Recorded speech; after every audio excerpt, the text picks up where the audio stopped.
Guys, এতিম মেয়ের আশা নাটকটি নিয়ে হাজির হলাম। এতিম মেয়ে একটি বড়লোক ছেলেকে ভালোবাসে। ছেলেটি শহরে থাকে, মেয়েটি গ্রামে তার মামার বাড়িতে থাকে।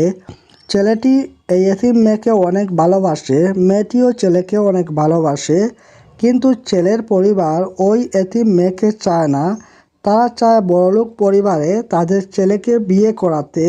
এই জন্য এতিম মেয়ের মামা মামিকে হুমকি দিয়েছে ছেলের মা, যাতে তার ছেলের কাছ থেকে দূরে থাকে সেই এতিম মেয়েটি। তার কিছুদিন পর এতিম মেয়ের বড়লোক প্রেমিক শহর থেকে গ্রামে আসে শুধু ওই এতিম মেয়ের প্রেমের টানে। কিন্তু বাড়িতে এসে শুনে তার বিয়ের জন্য তার মা প্রার্থী দেখেছে। আর ওইদিকে আকাশকে দেখে এতিম মেয়ে পাগল হয়ে গেছে, কখন যেন তাদের বিয়ে হয়। আবার তার মামার বাড়ির লোক তাকে খাওয়া দাওয়া সব কিছু বন্ধ করে দিয়েছে। তারা বলেছে যতক্ষণ পর্যন্ত তাদের পছন্দ প্রার্থীকে বিয়ে করবে না ততক্ষণ পর্যন্ত তারা খাওয়া দাওয়া কিছুই দিবে না।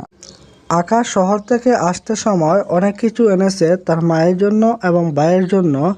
তার সাথে এতিম মেয়ে কুসুমের জন্য একটি সোনার হার নিয়ে এসেছে।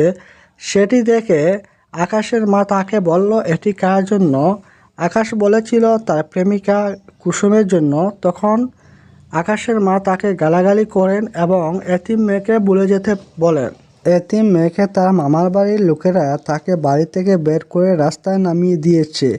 যাই হোক বন্ধুরা, এরপরে আকাশ ওই মেয়েকে বিয়ে করে এবং তার বাড়িতে নিয়ে যায়। তো ভালো থাকবেন, সুস্থ থাকবেন। আসসালামু আলাইকুম।